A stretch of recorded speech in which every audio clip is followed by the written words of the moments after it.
Sacrificing Edith. On May 1st, 1879, Charles F. Freeman plunged a knife into his 5-year-old daughter, Edith, apparently believing that it was God's will. His wife testified that he walked to the room with her dead body as he prayed and wept. Afterward, he took the body to bed and kept it with him all night. On the following morning, Freeman gathered his fellow worshippers and proclaimed God would raise her on the third day. When this failed to happen, police charged him with murder. Charles Freeman was a farmer who lived with his wife and 2 children in the tiny village of Pocasset, Massachusetts, now part of the township of Bourne. Freeman converted to Second Adventism a year before becoming a leader among the local believers. He was well known for his fiery sermons. The Second Adventism movement was a radical offshoot of the Adventist Church founded by William Miller in 1844. After the Great Disappointment, when the Millers' apocalyptic predictions failed to materialize, the sect with Charles Freeman joined continued to preach the imminent coming of Christ. Along with their message of salvation, the Second Adventists also fanatically proclaimed God would send signs to announce Christ's second coming. As for Charles Freeman, he seemed convinced God had a special purpose for him, both as a missionary to the unbelieving and to rally those whose faith was lagging. He felt he needed to make a great sacrifice to prove God's power, and he became inspired by the story of Abraham being called on to sacrifice his son Isaac. Freeman would later report that 2 weeks before Edith's murder, he heard God command him to sacrifice a member of his family. Freeman discussed this command with his wife, whom he ordered not to stand in the Lord's way. And the only question that remained was which family member would be sacrificed. The would-be prophet prayed that he would be the one chosen, but received instructions in a dream that his daughter Edith was the one who would die. Edith was the youngest and the favorite child, which presumably made her the ultimate test of her father's faith. While his wife Harriet objected to Edith's death, she gave in eventually when Freeman insisted that God would either reconsider at that last moment, as in the story of Abraham and Isaac, or else Edith would resurrect on the third day. Harriet took the oldest daughter, Bessie, from the room, and Freeman carried out his plan. The following day, Charles Freeman called together all his fellow sect members and told them what he did. He previously described his plan for the great sacrifice, yet nobody had any idea he would kill his daughter. Amazingly enough, the fellow worshippers declared Freeman was right to carry out such an act of faith and praised him for it. They also agreed God would raise Edith on the third day as a sign for the unbelievers. A bizarre wake followed as Freeman and his followers waited for Edith's resurrection. In an interview with a local newspaper, Edith's grandmother asked the reporter not to say anything to the surviving child about her sister's death. The rationale appeared to be that Edith would be resurrected soon enough with no harm done. When nothing happened on the third day or afterward, the sect members were genuinely astonished. Some even went as far as to accuse God of breaking his promise, with Freeman not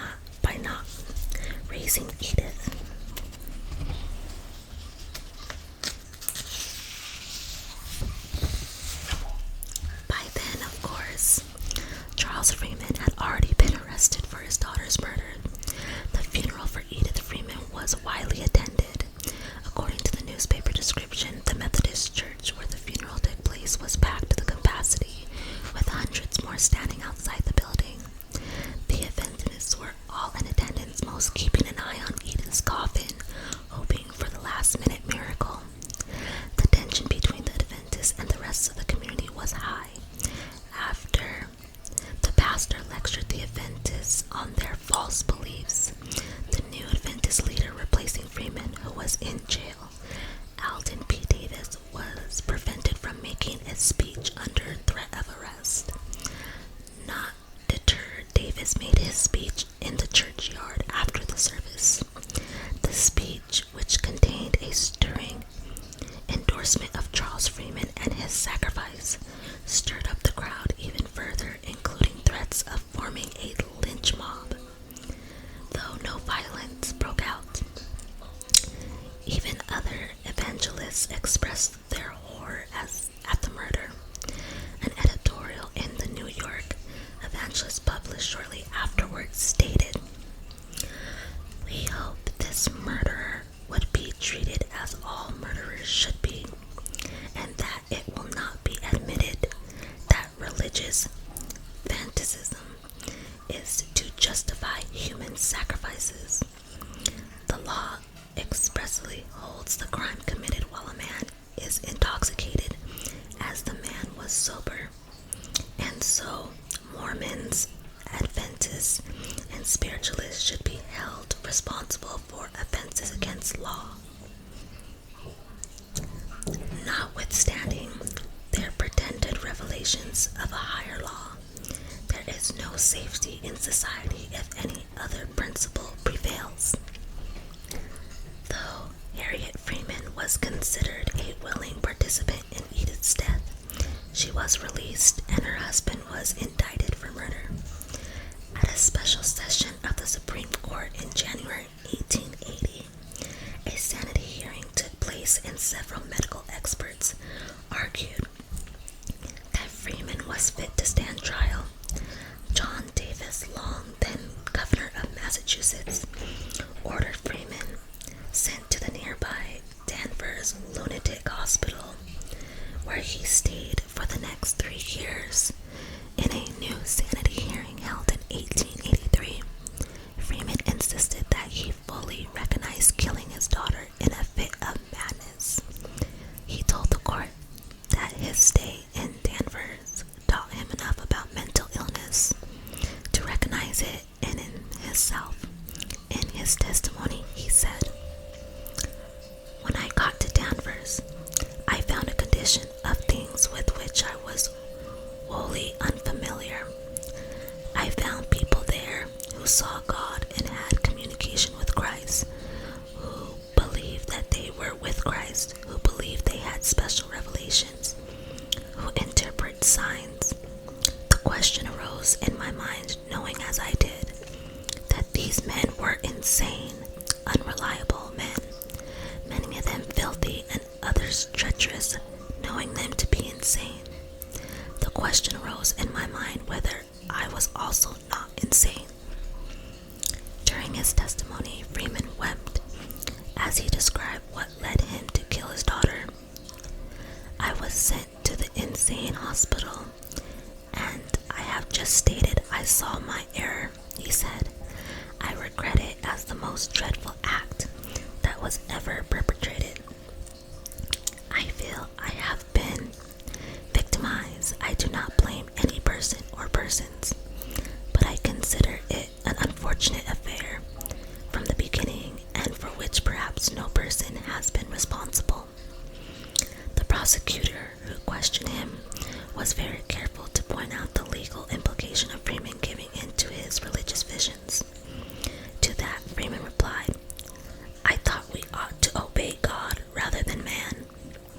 As for the question of remorse, Charles Freeman's answer was likely less than what the courts deemed acceptable.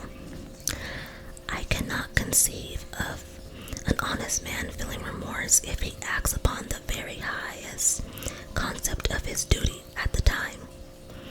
He did feel he had enough of religion and vowed never to return to Pocasset or the Second Adventists. His release plan involved finding a job and supporting his wife and remaining daughter. Harriet Freeman described her husband as kind to his children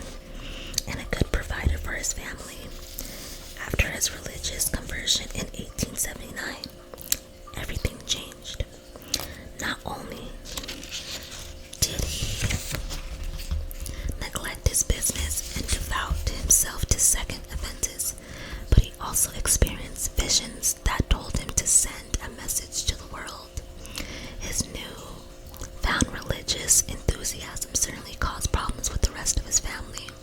His brother-in-law threatened to shoot him at one point due to his proselytizing.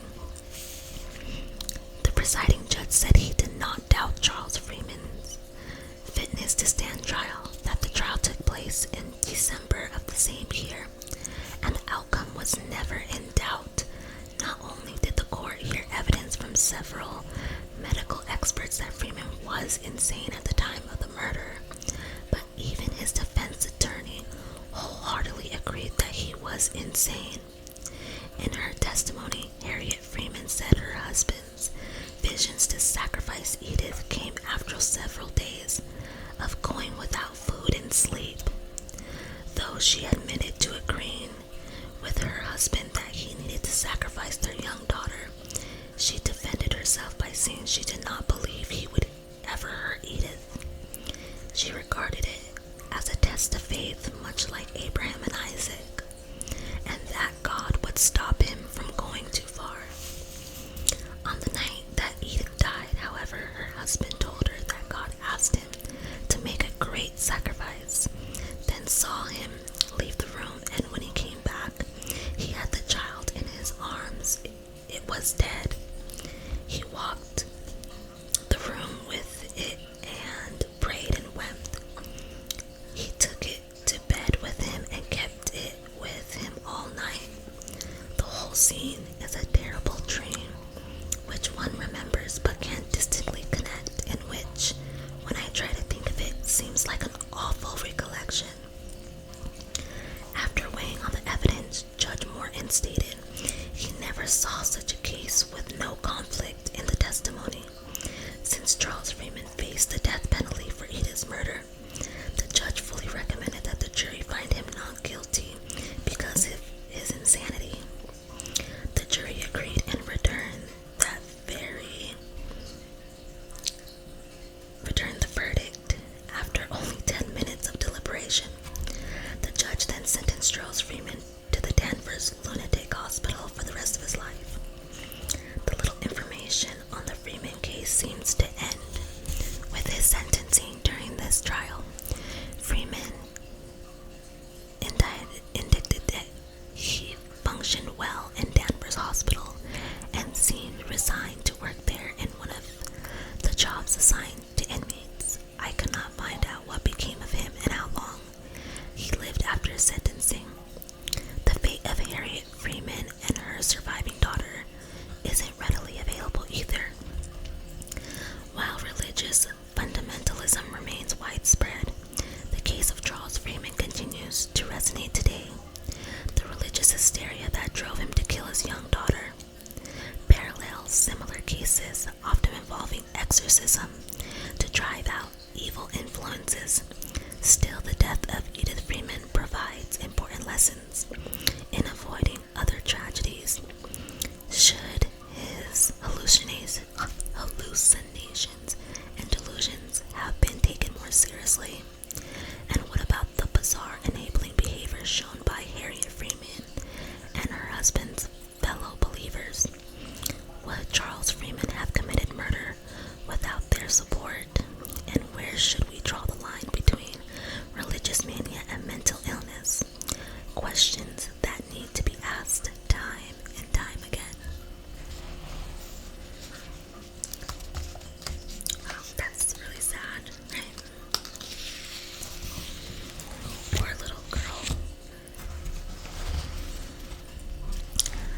Okay, the next one is called the Colorado Cannibal.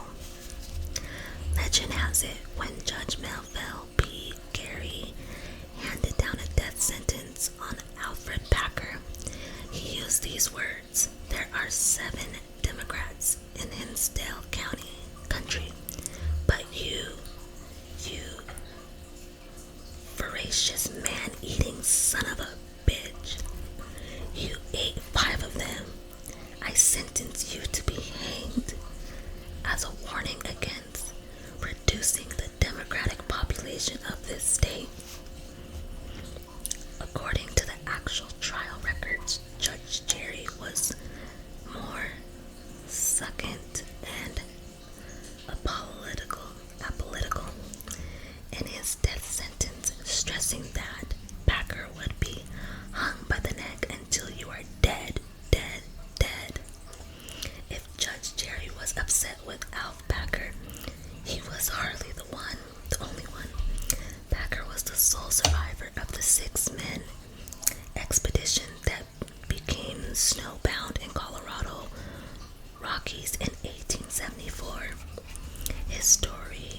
was that one of the other prospectors, Shannon Bell, went mad and killed the others before Packer killed himself in self-defense.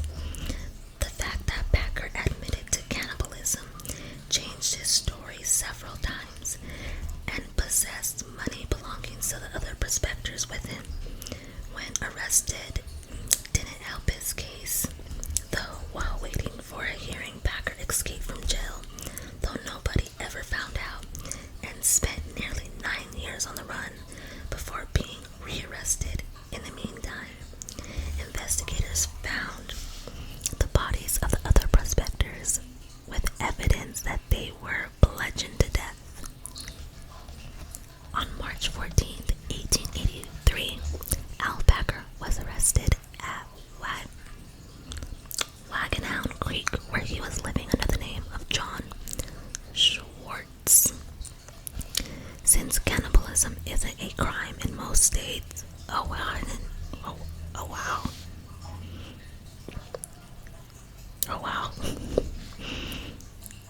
Only Idaho has an actual law against it on the books. Packer Schwartz went on trial for murder, despite his account of killing Bell in self-defense. Neither the jury nor Judge Jerry found his version of events credible, and Packer received a death sentence due to the public hatred against him. Authorities transferred him to another jail to avoid possible lynch mobs, and the execution was stayed. It's hard to understand the hatred for Packer since accounts of cannibalism weren't all that rare. Brutal winters in that part of the country and the tendency of isolated groups to be snowbound for months often led to desperate measures to avoid starvation, much like the famous Donner Party of the 1840s. Local and national newspapers certainly played a role in how the public viewed Packer. One described him as the human ghoul who murdered and grew corpulent on the flesh of his comrades. While Packer was awaiting execution, the legal wrangling dragged out for 4 years. One lawyer pointed out that Colorado was a territory when the crime occurred, and argued that murders were not illegal at the time under territorial law. The Colorado Supreme Court overturned the murder conviction, although Packer was later convicted of 5 counts of manslaughter. He received a sentence of 40 years in the state prison at Cannon City. Not that the story ended there. A model inmate in prison, Alf Packer, aka Prisoner 1389, became the focus of numerous legal appeals and applications for pardons by a string of attorneys.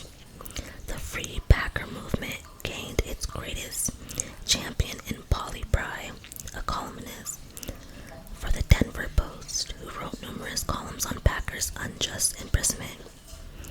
Bry aimed her crusade at Colorado Governor Charles S. Thomas, who finally gave in and ordered Packer paroled as his last official act before leaving office on January 1st, 1901.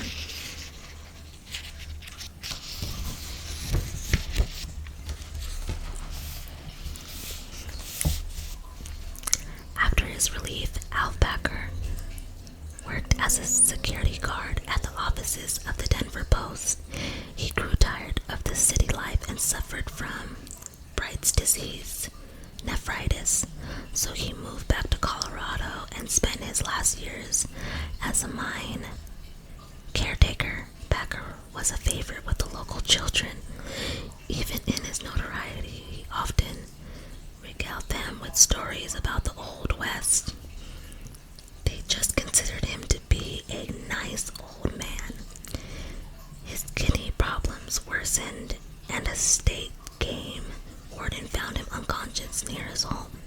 In 1906, he spent the last few months of his life as an invalid, although he wrote a letter to the governor pleading for a full pardon, which was denied. Alf Packer died on April 24th, 1907. According to one local news story, his last words words were, "I am not guilty of the charge." The cause of death was likely stroke-related, although his death certificate listed his conditions as senility, trouble, and worry. He was buried in the Prince Avenue Cemetery in Littleton, Colorado, at government expense. He was a veteran, and his gravesite attracted thousands of visitors over the years. The actual debate over Packer's guilt dragged on for decades after his death. In 1989, the case became news again when a team of forensic scientists led by James Starr of George Washington University unearthed the bodies of Packer's fellow prospectors. Their burial site is still known as Cannibalism Plateau in Colorado. After forensic analysis of the bodies, Starr concluded that Packer lied about killing Bell in self-defense, and that Alf Packer was as guilty as sin, and all his sins were mortal ones. Later, forensics disputed Starr's conclusions.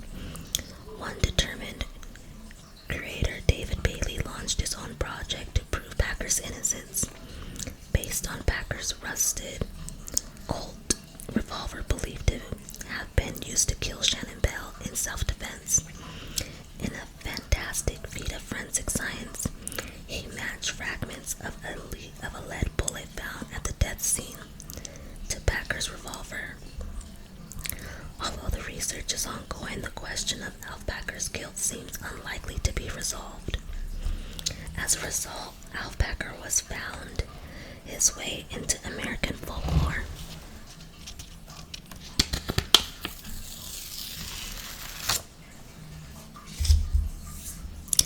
He is an official mascot of the University of Colorado. The student cafeteria was named after him for a time. Oh my god. And his bust is on display in the Colorado State Capitol building. He's between the subject of several movies and musical and semi-humorous Alfred Packer Society. Their motto is "Serving Our Fellow Man." Since 1874, Lake City, Colorado has an annual celebration of Packer's story, and local tourism based on Packer's cannibalism tends to be famous, not to mention. Oh my god. Okay, so that was pretty interesting. I think what got my attention was the fact that cannibalism wasn't really illegal back then. I mean, I guess, how I explained it, I guess I totally get it, but it's like, wow. And I think this is not funny, people lost their lives. I guess I tend to laugh at things like, why did the university name their cafeteria after this guy? They did that to be funny, so how do you not laugh at that? That's super disturbing. Wow. That's not funny, but it's just people are super silly. Okay, next one.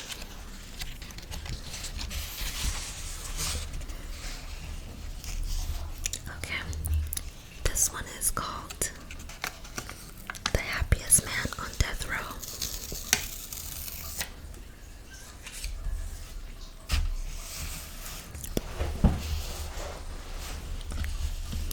On April 18, 1936, an unidentified intruder referred to as a degenerate in the newspaper coverage at the crime entered a home in Pueblo, Colorado.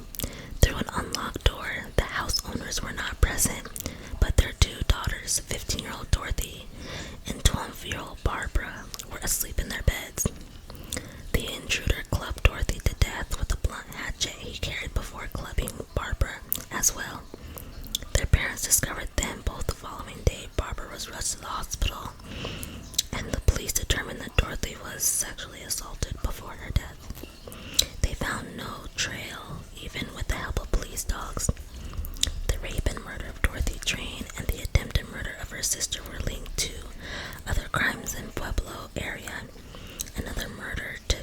on August 2nd when a woman was bludgeoned to death.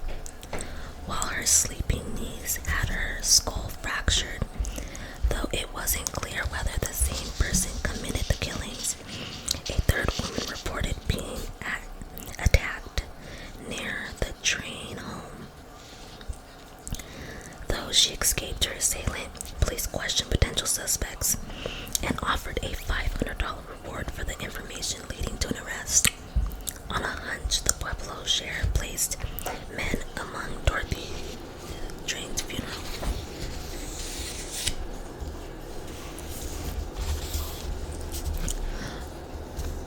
Mourners where they quickly took notice of Frank Aguilar, a worker on one of the local works administration progress supervised by Dorothy's father. Aguilar's odd behavior and unusual questions about the train investigation at the funeral raised suspicion. Despite him being married with 3 children, police felt sure enough of Aguilar to take him in for questioning. Police also seized an axe found at his home because it resembled the one used at the train home.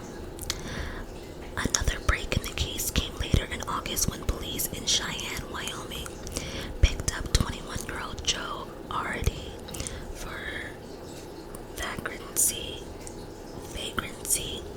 and linked him to the murder of Dorothy Train. Ardy was the son of the 2 Syrian immigrants who immigrated to the United States and settled in Pueblo. He was born and raised in Pueblo, and his intellectual deficits made him an outcast for most of his life. He was an inmate of the Home for the Mental Defectives in Grand Junction, Colorado, until his escape on August 2nd. Aside from being a fugitive and a known resident of Pueblo, the evidence that linked Ardy to the train murder was purely circumstantial. Even with the lack of evidence, police extracted a confession from him after 3 hours of interrogation. In the verbal confession he provided, Ardy reportedly stated that he entered the train home after seeing the parents leave the house at 11 p.m. On the evening of April 16th, he found a light switch and proceeded to the girl's bedroom. He criminally assaulted Dorothy Train and clubbed her to death with a hatchet he carried. He then clubbed Barbara and believed he had killed both. When asked why he committed the crime, Ardy reportedly replied, "Just for meanness." After he left the train home, his mother supposedly hid him for a week before he hopped on a train and fled to Cheyenne. Police also took in members of the Ardy family for questioning. They insisted that they hadn't seen Joe in years, but the police searched their houses and seized 2 axes as possible murder weapons. As for Ardy himself, he was in custody in Cheyenne due to fears that a mob might lynch him if he returned to Pueblo.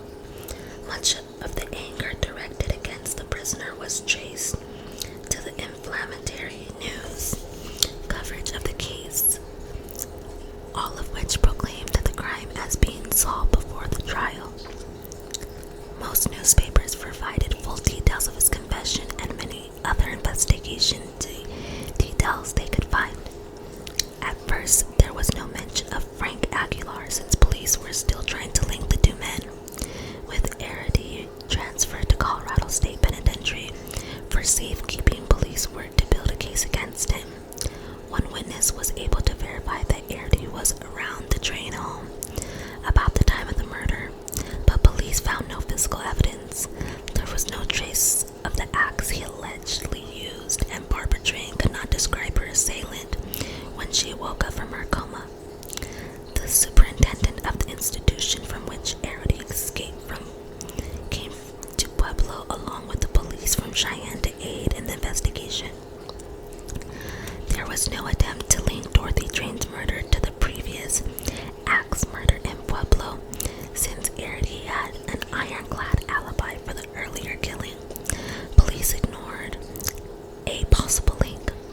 Along with the public outrage over the Drain murder, there was a political pressure over how Arity escaped from the asylum in the first place. Colorado's governor ordered all violent asylum inmates transferred to the penitentiary regardless of whether they were charged. Unfortunately, problems with Arity's testimony arose almost immediately. Police said that he had the mind of a child, and his confession yielded numerous contradictory details. For example, he initially said he struck the fatal blow with a club. However, this later changed to an axe. He also mentioned, along with a man named Frank, he was persuaded to implicate Aguilar. Not surprisingly, Frank Aguilar denied any involvement in the murders. More holes in the case emerged as one of the other inmates who escaped with Joe Arity were recaptured and questioned about what happened after leaving the asylum. Val Higgins, a chairman of the State Board of Control, which managed the asylum, doubted Arity was guilty, and even other officers were uncertain whether his confession was true.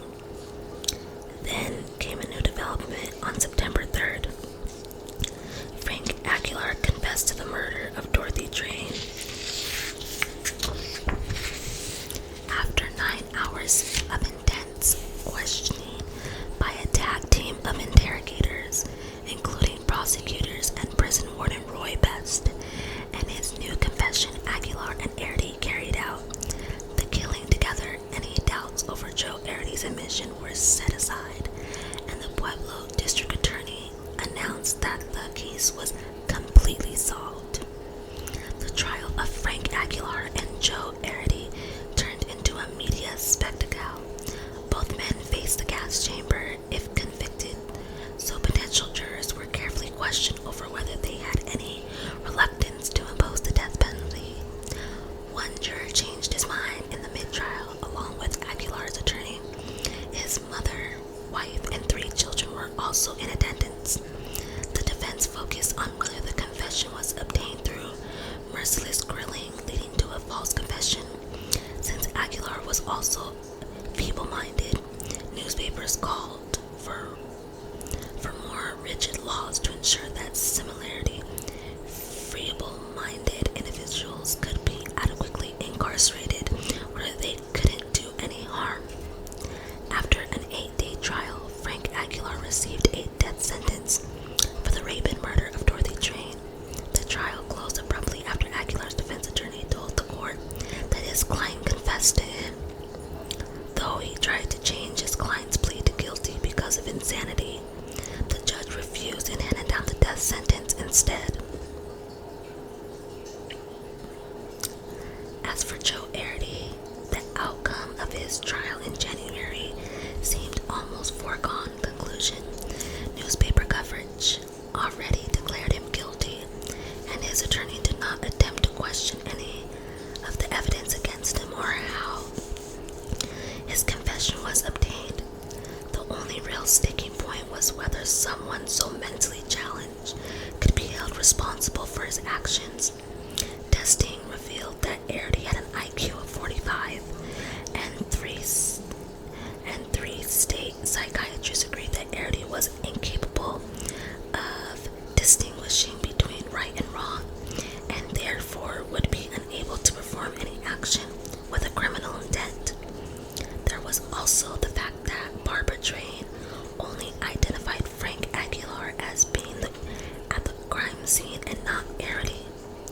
Frank Aguilar's confession implicating Arity and the anger surrounding Dorothy Drain's murder overrode these objections. While there would be no question of executing somebody with this intellectual disability today, in the 1930s was a very different time.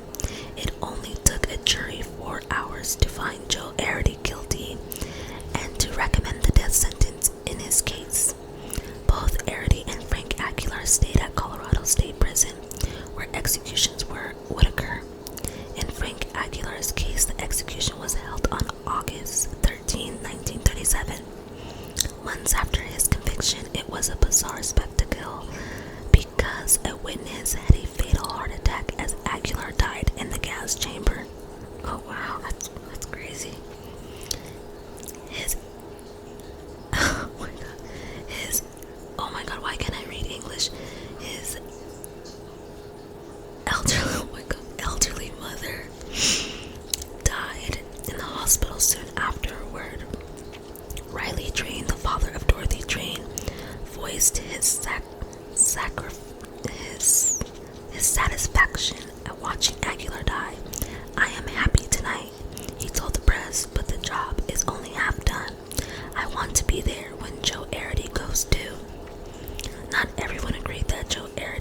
and sent it back to him.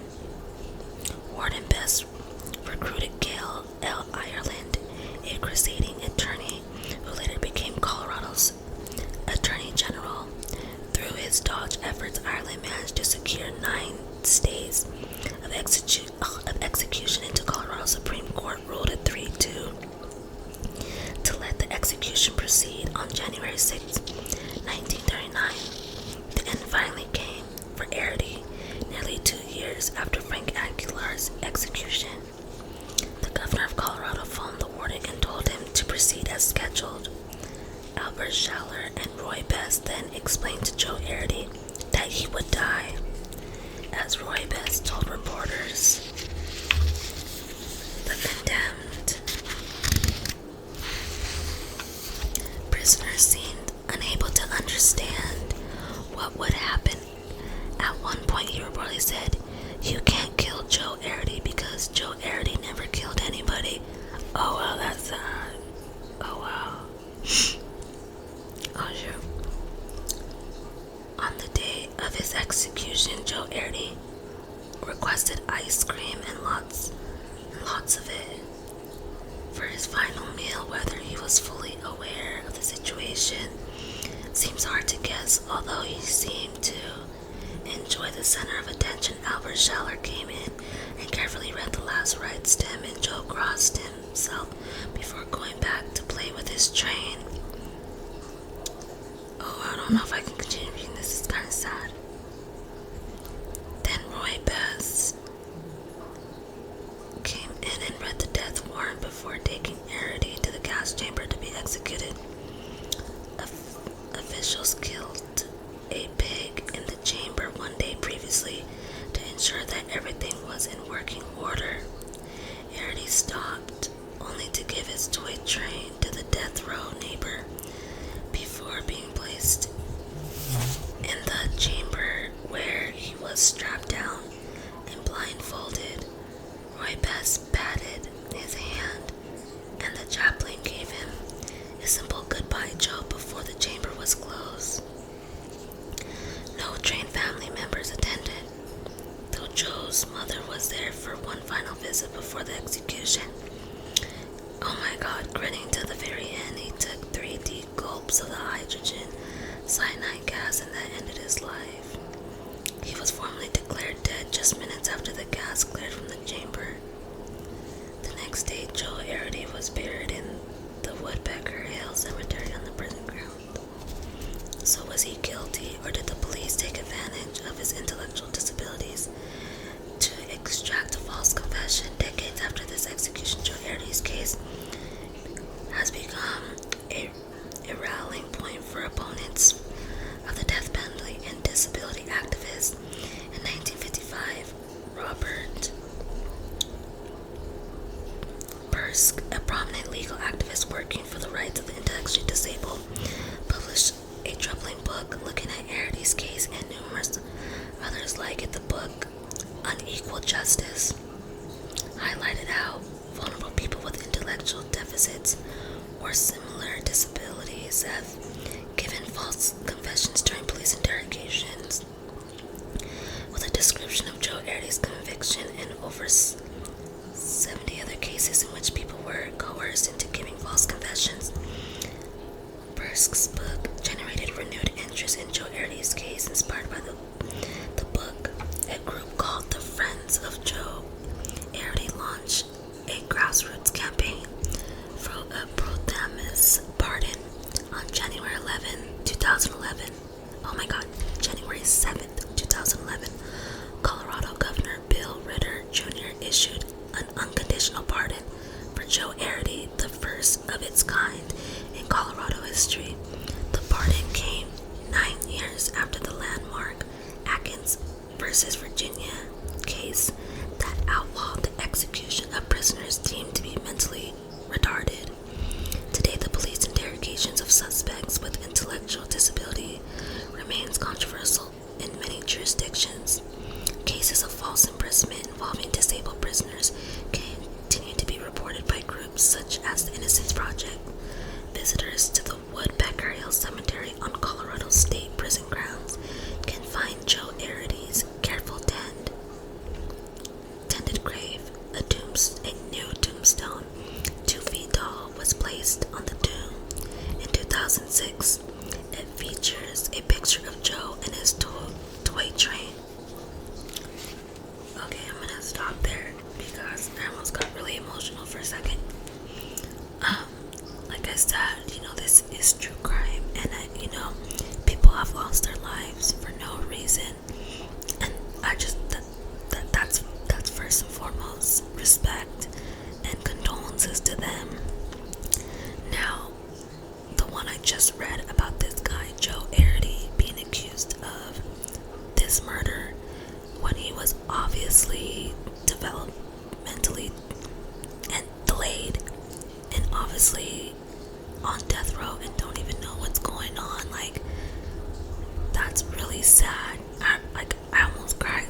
So, I mean, that was like pretty interesting, right? From A to Z. So, anyways, I hope you guys enjoyed the stories that I read.